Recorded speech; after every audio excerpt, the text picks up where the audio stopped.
محمد عبدك ورسولك وصل وسلم عليه. سبحانك لا علم لنا إلا ما علمتنا إنك أنت العليم الحكيم. أعوذ بالله من الشيطان الرجيم. بسم الله الرحمن الرحيم. الذين عاهدت منهم ثم ينقضون عهدهم في كل مرة وهم لا يتقون. مخکې آیات کې ذکر کېده چې په مخ د ځمکه څومره ځناور دي، په دې کې د ټولو نه شري ځناور او شري مخلوق هغه کافر دي. لہذا که انسان دی او که سپی دی او خر او غوی او خنزیر دی، په دې ټولو کې شري مخلوق کم دی هغه دی چې هغه کافر وي. او بیا په دوی کې هغه دي چې دا مصر علی الکفر وي، معنا د کفر نه راګرځي هم نه. او بیا دا چې په کفر همیشه دي، نو دا هغه دي چې دوی بیا وعده باندې وفا هم نه کوي. دا د ټولو نه شري مخلوق دی. نو دلته د عهد شکنې او د وعدې د ماتولو تذکره کوي. الذین عاهدت منهم، دا هغه کسان دي چې تاسو سره وعده کړې وه، ثم ينقضون عهدهم، بیا دوی دا وعده ماتوي. فی کل مره، هر کله تاسو سره وعده کوي او دوی وعده ماتوي. اسلام یو ښایسته دین دی، د هر یو څیز اعتدال او برابرۍ باندې امر کوي. د خیانت او د غدارۍ نه اسلام منع کوي. د چا سبا دوکې نه کوي، خیانتونه به نه کوي، غداریانې به نه کوي. دا د عهد مسله د سورت اسراء کې مضمون ذکر کیږي. ان العهد کان مسئولا. یو ځل د چا سره وعده او عهد وکړو، بیا به په هغه وعده ولاړې، الله به د وعدې تپوس کوي چې د چا سره د هم وعده کړې، په هغه وعده کې به وفا کوي. اسلام کې په دې باندې ډېر سخت تاکید هم راغلی او د وعدې ماتولو باندې وعید هم راغلی. حدیث کې راغلی دی د حضرت معاویه رضی الله تعالی عنه وقت کې د شامیانو سره د عهد او وعده و، دون وقت با خپل منځ کې یو بل سره جګړې نه کوو. کله چې د وعدې وقت آخر را نږدې شو، حضرت معاویه خپل فوجونه برابر کړه او هغه د شام سرحد طرف ته روان کړه چې هلته ورنږدې شي. او چې د وعدې ټیم پوره شو، نو بیا به په دوی باندې حمله کوي. د روستو نه یو کس په اسور دی، هغه آواز کوي وفاء لا غدرا. وفا کول دی، غداري او دوکه به نه کوي. دوی انتظار وکړو. حضرت عمر ابن عنبسه رضی الله تعالی عنه راغی. ته څه وایې؟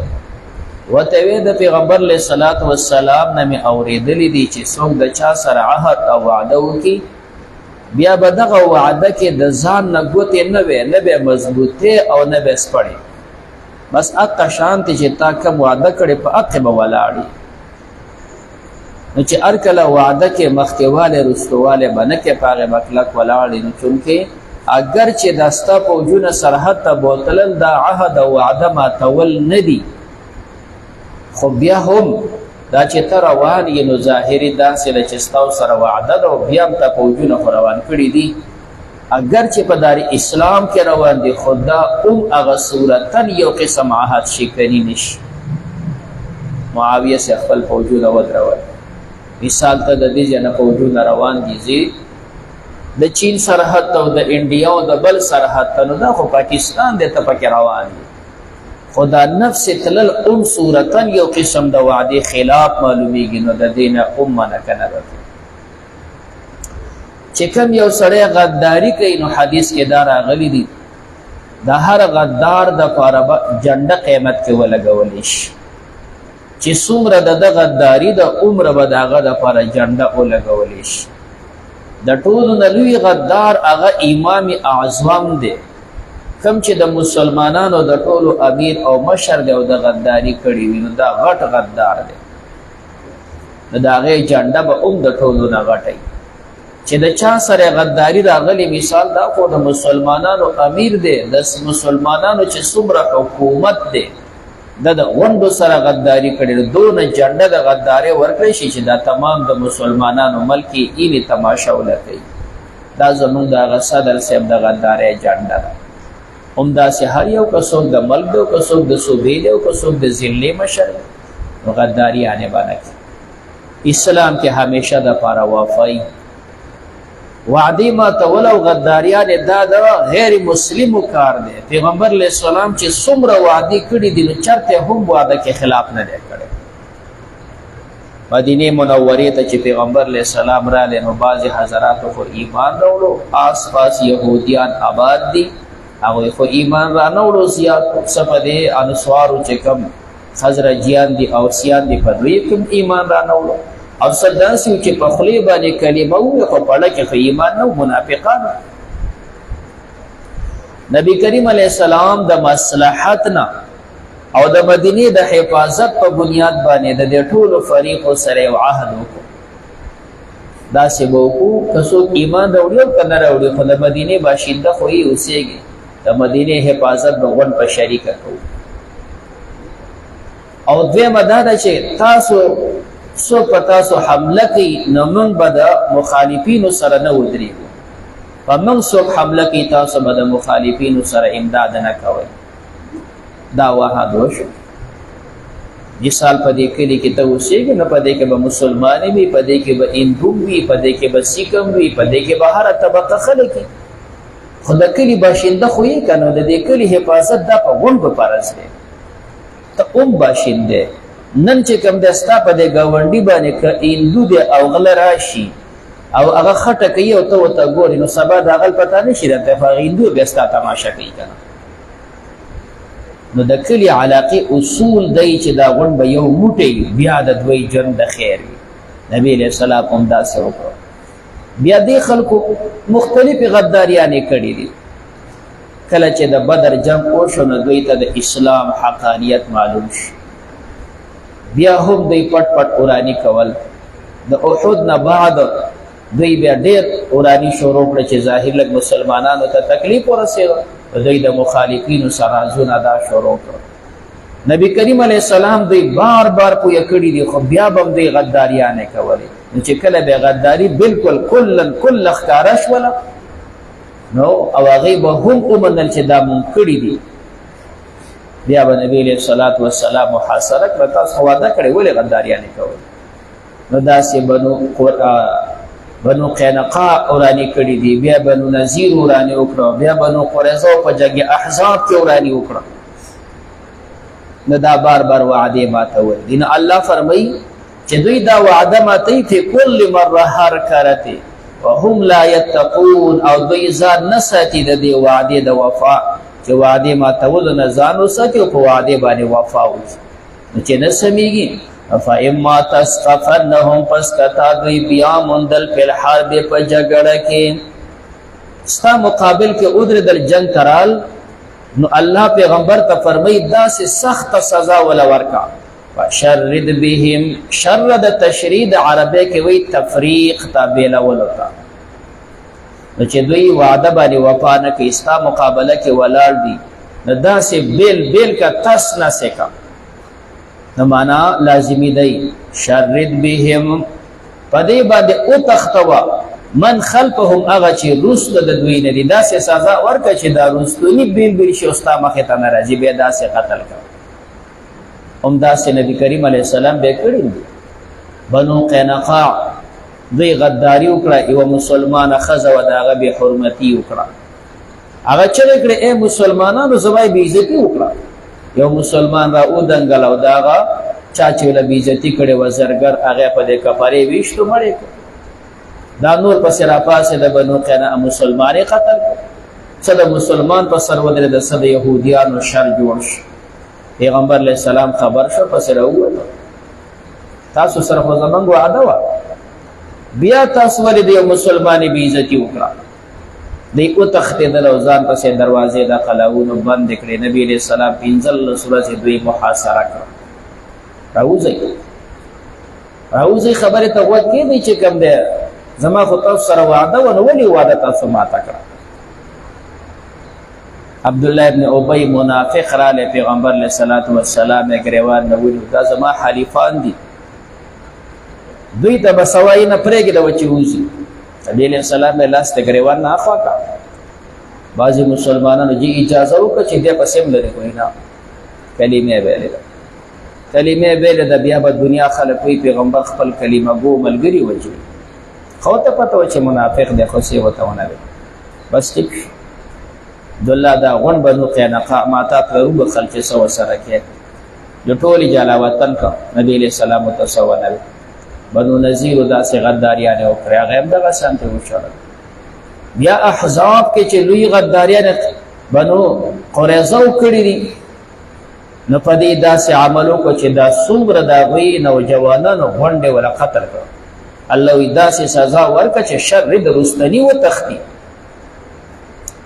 خزی او ماشومان ولوین غلامان کا اسلم انصاری رضی اللہ تعالی عنہ فرمائی پیغمبر علیہ السلام ز مقرر کم چې یقینا بالغ دی خو سره کټ کوي چې کم یقینا نابالغ دی نو هغه پرې دی کم چې داسې درمیانه دی چې پته نه لګي بالغ دی که نابالغ دی دا خو د مرګ وخت دی ارسړی سرخ کته کې جزه ماشومې مخه زه ګوره بالغ نه یم نو چې داسې به شکی شو ورته وی چې کم دی پرتوخ کته کا لږ د کلاو که ویښته لاندې راغلي که نه دي راغلي که ویښته به راغلي بالغ دی اگر چې شریعت کې داسې یقیني نښه نه ده خو دلته بله نښه ونه نو چې د چا به ویښته نه وټوکېدلي نو هغه بیا پرېښود نو دا غونډې چې کوم دی قتل کړي یا 600 یا 900 یا 900 پورې کوم چې خندق د کافرانو مقابلې دپاره ایستې او په هغه کې غونډ قتل کړه د وروستو دپاره سبق پرېږده وشرد بهم من خلفهم کوم چې وروستو را روان دي